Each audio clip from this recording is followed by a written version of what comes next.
Panorama group, जो सोचता है वो करता है। अहले दिल दिल की नजाकत से हैं वाकिफ। अहले दिल दिल की नजाकत से हैं वाकिफ, वरना काम लफ्जों से भी ले सकते हैं खंजर जैसा। नमस्कार, आप देख रहे हैं न्यूज हार्ट। मैं हूं चंदन झा। सिर्फ सियासत की बातें, और आज भी सियासत में घमासान है। किसको लेकर? तो तेज प्रताप को लेकर। बहुत सारे सवाल हैं तेज प्रताप यादव को लेकर, और सवाल इसलिए हैं क्योंकि कोलकाता से लालू प्रसाद और राबड़ी देवी लौट आई हैं पटना। पत्रकारों ने उनसे पटना एयरपोर्ट पर सवाल किए, कई सवाल किए, लेकिन लालू जी ने किसी भी सवाल का जवाब नहीं दिया। तेज प्रताप यादव पर उनकी कोई प्रतिक्रिया सामने नहीं आई। चलिए, तो लालू जी कोलकाता से क्यों लौटे आप जानते ही होंगे, क्योंकि वहां पर तेजस्वी यादव मतलब लालू प्रसाद के छोटे पुत्र की पत्नी राजश्री यादव को बेटा हुआ है, मतलब लालू प्रसाद को पोता हुआ है, और कुशल क्षेम जानने के लिए लालू प्रसाद पश्चिम बंगाल कोलकाता गए हुए थे। और एक और बात जो है, विवाद खड़ा हो रहा है और इसके सियासी मायने भी ढूंढे जा रहे हैं। क्या विवाद खड़ा हो रहा है? तो तेजस्वी यादव के जो पुत्र हुए हैं उनके नामकरण को लेकर बवाल यह है कि आखिर नाम इराज क्यों रखा गया और इराज का मतलब क्या होता है। सोशल मीडिया पर बहस छिड़ी हुई है। अब सोशल मीडिया जानते ही हैं, सोशल मीडिया जो है के कदम बहुत आगे चलते हैं, और सोशल मीडिया पर यह कहा जा रहा है कि इसके राजनीतिक मायने हैं, क्योंकि सर पर चुनाव है और M और Y का जो समीकरण है, इसलिए इस तरह के नाम दिए गए हैं। हालांकि लालू प्रसाद ने इसका मतलब भी समझाया है, और आप सब भी मुझे लगता है कि मतलब जानते ही होंगे। दो मायने वाले मतलब, एक तो इराज का मतलब फूल भी होता है, और दूसरा इसको भगवान से भी जोड़ा जाता है। और तेजस्वी यादव के बेटे का जो जन्म हुआ है वो मंगलवार को हुआ है, तो हनुमान जी से भी इसको जोड़ा जा रहा है और देखा जा रहा है। तो चलिए, और खास बात इसमें और यह है कि जब इराज का नामकरण हुआ तो दादी राबड़ी देवी जो है यह नामकरण की है इराज। हालांकि बाद में तेजस्वी और उनकी पत्नी राजश्री यादव ने नाम में थोड़ा बदलाव कर दिया, नाम रख दिया इराज लालू यादव। अब तेज प्रताप यादव को लेकर यह बात है, जब जैसे ही तेज प्रताप यादव को यह जानकारी मिली कि उन्हें भतीजा हुआ है, उन्होंने आशीर्वाद दिया, शुभकामनाएं दी सोशल मीडिया के माध्यम से। अब एक सवाल खड़ा हो रहा है, न्यूज हार्ट के मन में भी है, मुझे लगता है जो हमारे दर्शक हैं, जो हमें देखते हैं, उनके मन में भी आएगा कि छठी में जाएंगे या नहीं जाएंगे। ठीक, चलिए, अब एक तेज प्रताप को लेकर, और तेज प्रताप मौन है। कहा जा रहा है कि बहुत जल्द वह कुछ कहने वाले हैं, जब कहेंगे तो वह बात हम आपसे बताएंगे, लेकिन मौन है। तो क्या यह मौन जो है तबाही की तरफ इशारा कर रहा है? क्या राजद में बड़ा भूचाल आने वाला है? क्या सब कुछ तंग और तबाह हो जाएगा? क्या सारी चीजें, बिहार की सियासत बदल जाएगी? क्या होगा? मुझे भी इंतजार है और आपको भी इंतजार रहेगा, लेकिन यह बात जरूर है कि अगर तेज प्रताप यादव की प्रतिक्रिया नहीं आ रही है तो यह जरूर इशारा है कि कोई तबाही आने वाली है। और कहते भी हैं लोग कि तूफान आने से पहले शांति होती है, तो वो हो सकता है तेज प्रताप यादव की यह जो चुप्पी है वह इसी शांति और इसी तबाही की ओर इशारा कर रहा हो। अब तबाही की बात करेंगे तो न्यूज हार्ट पे कल एक खास कार्यक्रम बेधड़क में आपने सुना ही होगा कि क्या तेज प्रताप यादव नई पार्टी बनाएंगे, क्या करेंगे, निर्दलीय लड़ेंगे या फिर राजनीति से, सियासत से मुंह फेर लेंगे।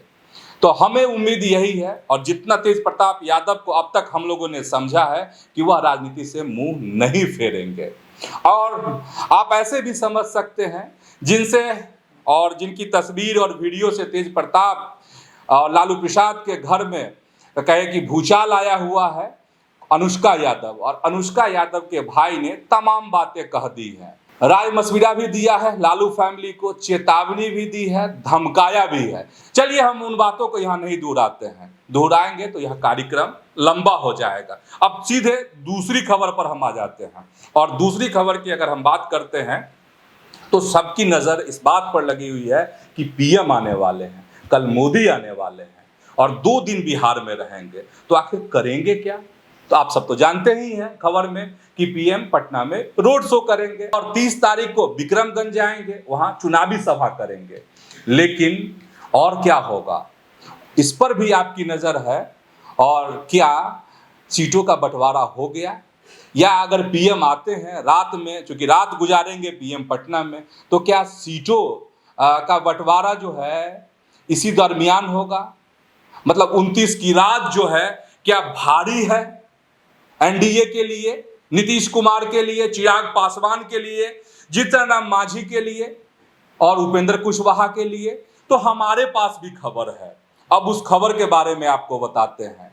और हमारे सोर्स, हमारे सूत्रों का कहना है कि सीटों के बंटवारे को लेकर अलग अलग माध्यम से, अलग अलग चीज़ों से बातचीत हो रही है, लेकिन अभी आधिकारिक रूप से सीटों के बंटवारे को लेकर कोई बात नहीं हुई है। आधिकारिक रूप से हम यह बताना चाहते हैं आपको, मतलब यह है कि एक टेबल हो जिस पर पीएम मोदी भी हो बैठे हुए कुर्सी पर, और उसी साथ में नीतीश कुमार भी हो, चिराग पासवान भी हो, उपेंद्र कुशवाहा भी हो और मांझी जी भी हो।